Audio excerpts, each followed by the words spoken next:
border fencing amadi FMR lauthokhibagi mayokta Naga MLA sing yauna Naga Miyam rally chatkre free movement regime FMR lauthokpa amadi Indo-Myanmar border da border fencing tawba yaroi haina ngasi Naga MLA sing yauna Naga Furuki masing yamlaba Miyam rally chatkre FMR lauthokpa amadi border fencing gi mayokta chathakiba rally adu United Council gi meeting makhada Tangkul Nagalong Tangkul Frontal Organization singa khuchamnaduna Ukhrul town na chatkibani maru oina Ukhrul gi Dungai junction amasung Khamchong junction da miyoi lising tara rom na punduna Ukhrul town yauna Ukhrul district headquarter gi maru oiba lambi singda kholau kaya lauduna rally chatkibaga loinana Ukhrul headquarter ground da aroiba lamthungpham oiduna Miyam gi oiba asawa mifam ama pangthoki mifam aduda Ukhrul gi MLA Ramuiba Pungyar gi MLA Leisio Kaising amadi Chingai gi MLA Khasim Basumchu yauna Nagagi masang naiba miyoi kaya su saruk yaki loinana civil society organization singi lusingba kaya su saruk yaduna Miyam gi mifam aduda wangangki saruk yakiba Naga lusingba singna handak India lengang na Indo-Myanmar gi ngamkhaida leiramba FMR lauthokibagi mayokta yaningdaba phongdoki loinana traditional boundary khangdoktana border fencing tawba yaroi haiba wafam thangki India lenga ki thaurang asimang Naga singi hakmat pani haiba wafam chingchu phongdoki ningsingba yabadi Manipur da thokliba irang asigi manung channa kumda lising ani kunmari ki February thada India amadi Manipur gi marakta mari lainaba chechang amata yaudana nakal animakta kilometer 13 fawbagi manungda chathok chachin yaramba adu laukthokibani adubu mari lainaba chechang yaurabadi kilometer 10 fawba chathok chachin yabagi ayaba haudiki oinadi chanaduna lairibani April mangada New Delhi da nakal animaki wari sanaba sida Kuki Zo leadership na condition ahum thamlakli Ministry of Home Affairs Government of India na thasigi mangada New Delhi da Kuki Zo Furuki lusing masing amadi meitei community ki lusing masinga punna famina handuna Manipur da thokliba crisis asigi warosin purangnaba wari sanahangani haina tharangliba asigi maoinana Kangpopi district da leiba Kuki Zo leadership na non-negotiable oiba condition ahum thamlakre hairi Wari sanabada yaubagi wareb ase Committee on Tribal Unity ko tu Kangpopi amadi Kuki Zo Council yauna haukiba leibak phoba numita pangthokiba mifam amada laukibani hairi mifam aduda laukiba precondition gi wareb sing adudi meitei singna Kuki Zo na namna taba mafam singda chathok chachin tawba yadaba aduga Kuki Zo singna su meitei taba mafam singda chataba maram chaba wafam sing dialogue manungda puthoknaba amadi condition sing asi yanaba matung nakalani magda tha taru ceasefire thamba asini hairi Imphal Valley da base tawba the Federation of Haumi High Civil Society Organization na March 13 da Union Home Minister Misana Manipur gi matangda tawgani haina phongdokiba wafam sing thabakda onthokba ngamdana mahak moral ground da pam thadokadabani haina demand tawkiba laikre panba ya India government na Manipur da shanti handilangnabagi damak tha asigi mangada New Delhi da nakalanima ki mihu sing kauduna Faminaduna wari sanabnaba shiliba asida Ministry of Home Affairs na negotiator oigadawribani haina source asina makadari sana sabi amadi sanarok tainabada paktaknana lanmai chakre ngasi nuktil pung 2 rom tarakpada Imphal East ki yangang Popi PS ki jurisdiction manung chaliba sana sabi amadi sanarok khulgi marakta khangaudana haurakpa maina Pakshana lanmai chaklakpadagi combined force na changchinduna mai muthanaba honabada awaba oikre lanmai aduna Pakshana chaklakpadagi manak nakpada leiba khul anigi yumching wairakpa yabagi akiba leibadagi mai muthanaba honabada forest guards ching yangyang Popi PS ki personnel ching MR 4 Mahar Regiment amasong fire service ki miyoi singna khusamnaduna Honaminaki adum oinamag nungtil pung mga makai tarakpa fawbada mapung fana muthatpa ngamkide ngasigi lanmai asi mataw karamna chaglakpano haibagi sapchaba maram khangba ngamkidri Waisel Maril Naga Nala Nambul Turel Paring Dalaiba illegal structure sing taktokadauri Naga Nala Paring Waisel Maril gi Paring amadi Nambul Turel gi Kaisampade gi Kaisamthong Pawgi Nongpok Thangba Saruk amadi Yelangbam Laikai Masang Paring da unauthorized oina sajilamba structure khudingmak tha asigi manungda taktokadauri Imphal West DC na ngasi thokba chirol amana hairibada Turel amadi channel Paring asida ain kaina unauthority oina structure kaya permanent oiba mawongda sajilakpagi report leire asigumba structure sing asina khusengi isau thohanba yabana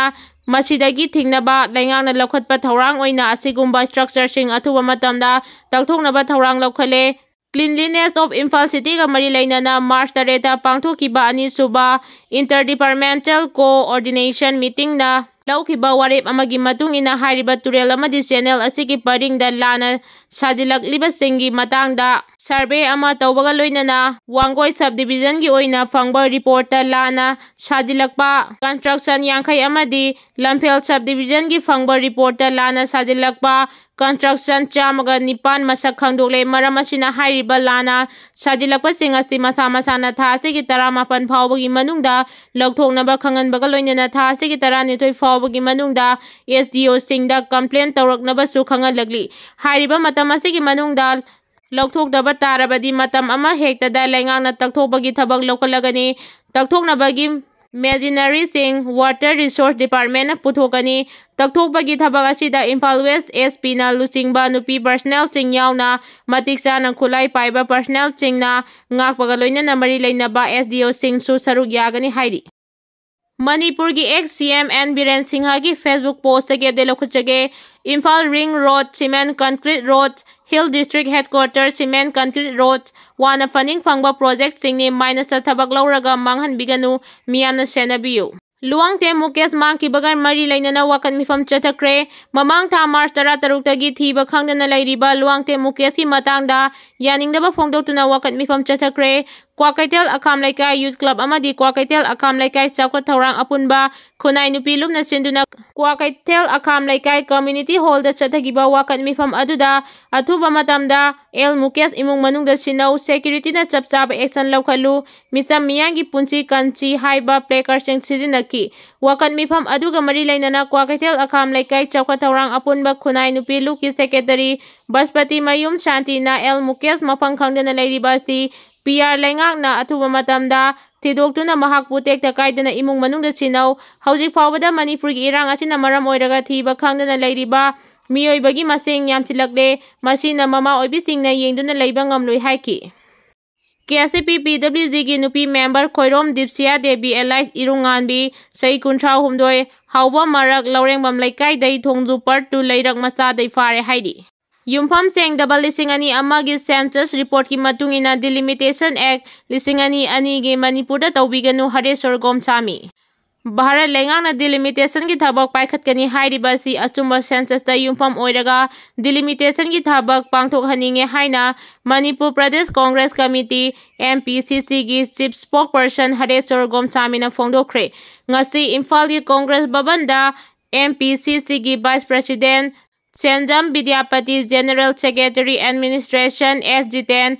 legal cell department, MPCCꯒꯤ vice chairman and spokesperson Rabi Khan ꯌꯥꯎꯅ ꯄꯥꯡꯊꯣꯛꯈꯤꯕ ꯄꯥꯎꯒꯤ ꯃꯤꯐꯝ ꯑꯃꯗ MPCCꯒꯤ chief spokesperson Hareshwar ꯒꯣꯝꯁꯥꯃꯤꯅ ꯄꯥꯎꯃꯤꯁꯤꯡꯗ ꯐꯣꯡꯗꯣꯛꯈꯤꯕꯗꯤ ꯀꯨꯝꯖꯥ 2002ꯒꯤ census ꯃꯇꯝꯗ ꯃꯅꯤꯄꯨꯔꯒꯤ ꯑꯦꯁꯦꯝꯕ꯭ꯂꯤ ꯀꯣꯟꯁꯇꯤꯇ꯭ꯌꯨꯑꯦꯟꯁꯤ ꯗꯤꯁꯇ꯭ꯔꯤꯛ 3 ꯑꯃꯗꯤ ꯁꯕ ꯗꯤꯚꯤꯖꯟ 10 ꯂꯣꯝꯅ ꯑꯉꯛꯄ ꯑꯃꯗꯤ ꯆꯥꯅꯗꯕ ꯃꯑꯣꯡꯗ ꯃꯤꯀꯣꯛ ꯃꯤꯁꯤꯡ ꯍꯦꯟꯒꯠꯂꯛꯂꯤ꯫ ꯍꯥꯏꯔꯤꯕ 2002ꯒꯤ ꯁꯦꯟꯁꯁ ꯑꯁꯤꯒꯤ ꯃꯇꯨꯡ ꯏꯟꯅ ꯗꯤꯂꯤꯃꯤꯇꯦꯁꯟ ꯇꯧꯕ ꯍꯥꯏꯕꯁꯤ ꯃꯤꯌꯥꯝꯒꯤ ꯑꯄꯥꯝꯕ ꯅꯠꯇꯦ꯫ 2002ꯒꯤ ꯁꯦꯟꯁꯁ ꯑꯁꯤ ꯃꯤꯀꯣꯛ ꯈꯪꯍꯦꯟ ꯍꯦꯟꯒꯠꯂꯛꯄ, ꯑꯁꯣꯏ ꯑꯔꯥꯟ ꯀꯌꯥ ꯌꯥꯎꯔꯛꯄꯗꯒꯤ ꯃꯇꯝ ꯑꯗꯨꯒꯤ ꯄꯣꯂꯤꯇꯤꯀꯦꯜ ꯄꯥꯔꯇꯤꯁꯤꯡ CSOꯁꯤꯡꯅ ꯆꯠꯅꯕ ꯌꯥꯔꯣꯏ ꯍꯥꯏꯕ ꯋꯥꯐꯝꯗꯒꯤ ꯃꯇꯝ ꯑꯗꯨꯒꯤ ꯒꯨꯋꯥꯍꯥꯇꯤ ꯍꯥꯏ ꯀꯣꯔꯠ ꯕꯦꯟꯆ ꯏꯝꯐꯥꯜꯗ PIL ꯊꯥꯈꯤꯕ ꯂꯩꯈ꯭ꯔꯦ꯫ ꯍꯥꯏꯔꯤꯕ PIL ꯑꯁꯤꯃꯛꯅ ꯇꯥꯛꯂꯤꯕꯗꯤ 2002ꯒꯤ ꯁꯦꯟꯁꯁ ꯃꯇꯨꯡ ꯏꯟꯅ ꯗꯤꯂꯤꯃꯤꯇꯦꯁꯟ ꯇꯧꯕ ꯌꯥꯔꯣꯏ ꯍꯥꯏꯕ ꯃꯌꯦꯛ ꯁꯦꯡꯅ ꯇꯥꯛꯂꯕꯅꯤ ꯍꯥꯏꯅ ꯐꯣꯡꯗꯣꯛꯈꯤ꯫ ꯍꯔꯦꯁ꯭ꯋꯔ ꯒꯣꯝꯁꯥꯃꯤꯅ ꯄꯥꯎꯃꯤꯁꯤꯡꯗ ꯐꯣꯡꯗꯣꯛꯈꯤꯕꯗꯤ ꯗꯤꯂꯤꯃꯤꯇꯦꯁꯟ ꯑꯦꯛ 2002 ꯑꯁꯤꯒꯤ ꯁꯦꯛꯁꯟ 10ꯗ ꯀꯔꯤꯒꯨꯝꯕ ꯂꯣ ꯑꯦꯟ ꯑꯣꯔꯗꯔ ꯅꯠꯇ꯭ꯔꯒ ꯏꯟꯗꯤꯌꯥꯒꯤ ꯁꯦꯀ꯭ꯌꯨꯔꯤꯇꯤꯅ ꯁꯤꯡꯅꯔꯛꯄꯒꯤ ꯐꯤꯚꯝ ꯂꯩꯔꯕꯗꯤ ꯗꯤꯂꯤꯃꯤꯇꯦꯁꯟꯒꯤ ꯊꯕꯛ ꯑꯗꯨ